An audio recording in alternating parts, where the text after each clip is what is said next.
That was amazing. Hi, I'm Andrew. Welcome to Splash Page, and well, Sean couldn't make it today. He'll be back next time, but I'm going to be talking about episodes 10 through 12 of the Legend of Vox Machina that aired tonight where I am, and hopefully I'll get this out real soon, because this was a banger of a couple episodes. It was a lot of fun. Let's start with episode 10. We start with Percy's backstory a little bit, and I'm going to say that backstory is dark. It was dark in the games too, but we just got to hear Taliesin as Percy talk about it. We didn't get to watch it happen, and oh my god, it's so... Anna Ripley just ripping through his chest and really getting to watch that happen, that's where this series really shines. And episode 10 is really kind of a setup episode to the big Silas and Delilah fight at the Ziggurat. So we spent a lot of time with Percy and his sister Cassandra and Dr. Anna Ripley and the rest of Vox Machina, but that kind of relationship with Percy loving Cassandra and Cassandra seeming to be on Percy's side, but then it turns out that she's been charmed all these years and just turns on him, and that comes to a conclusion by the end of episode 12 as well. And that Ripley, who he thought was his mortal enemy, or one of, turns out to have been helping him a little bit. But I don't think he can let her go either. Is it him who can't let her go, or Orthax? Because, okay, we'll get to that in a second. So we're traveling, we're trying to find Delilah and Silas, and we end up in the Derolo crypt, and Grog gets to have the time of his life just murdering Percy's ancestors in a crypt, and it's so much fun to watch. Call back to the campaign, we get to see Vax's flame-tongue dagger light up the crypt, so that was cool. That scene kind of gave me a little bit of Game of Thrones vibes, but not quite. This was a lot more fun than anything in Game of Thrones. There weren't a ton of laughs in Game of Thrones. This is pure joy watching Grog kill people again. Just re-kill them, I guess would be the word. And Vax gets charmed by Silas again as the rest of the team gets caught in a very Joker-esque acid trap that really pulled out all the stops. That was a lot of fun to watch. So Percy is kind of broken here. He sees he's lost Cassandra, his sister, again, and it's Vex who gets him to snap out of it and get back into the fight and get his mind working so that they can figure out how to escape this acid trap. And fun fact, I guess, this is the first time that Percy gets to yell now before a fight begins. Because so far it's just been Vex. She, I guess, is the one that yells now. And Scanlan invents heavy metal to strengthen his hand and lift them all up, and we finally get to see Percy snap out of it and really get into the fight. So episode 11 is the Silas and Delilah fight. They make it to the Ziggurat. In the game, they were supposed to, everyone hide on sides of the Ziggurat, and Percy was going to walk straight up. They kind of more or less did the same thing, but slightly differently here. And they just kind of attack him head on. And this fight was so good and beautiful. Heads up to the art team. Just gorgeous all around, like when Pike first sees Percy's demon, and just that visual there. Gorgeous. And the whole Silas and Delilah fight at the Ziggurat, everything's green and neon, and it's kind of Tron-like, and it's just beautiful. Jumping ahead when Keyleth sets up her sunlight spell to give them the moment and the weakness in Silas and Delilah that they need to finish them off, and just burns Silas to a crisp. Gorgeous, gorgeous, gorgeous artwork here. But it becomes more emotional as well, because we see Vax getting charmed again. Vax can't stop being charmed. And Vex and Vax are fighting each other. And then off on the other side, we have Percy and Cassandra fighting each other, brother and sister, brother and sister. And then we have Pike fighting Silas like Yoda and Count Dooku, which was fun. She's this tiny little girl just flipping all over the place and trying to fight off this super strong vampire. It was just so enjoyable to watch, and the emotional ties And they finally do light up that sunlight spell, and they're able to take out Silas and just burn him to a crisp. And Grog takes more damage, as he does, because he can handle it.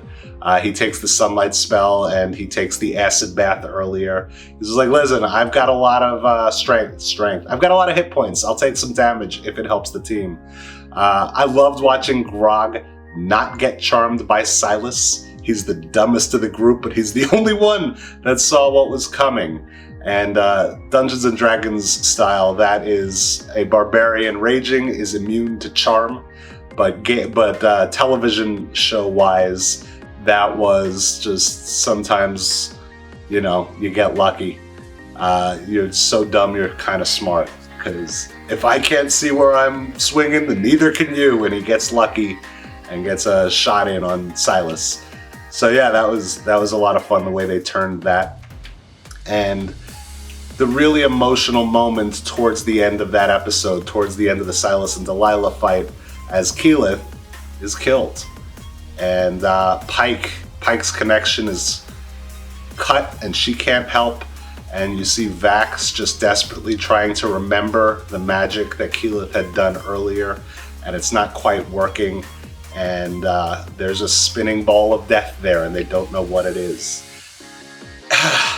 Wow, episode 12 is just an emotional, intellectual thriller. It's like Alice in Wonderland turned real dark, despite how dark Alice in Wonderland kinda is already. But it's just an episode that's almost all in Percy's head. Percy fighting with himself, really. I love the visual of Vox Machina standing up to Percy and his demon, the same way Vox Machina had to stand up to Percy when Captain Stonefelt charmed them all and turned them on him.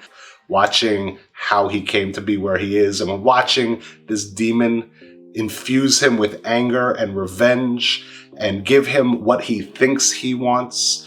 We see him try to get out the only way he knows how and take his own life. We see Percy put the gun to his own chin and Orthax save him, pull back on the trigger, because as much as Percy is using the demon needs Percy, so he can't let him die.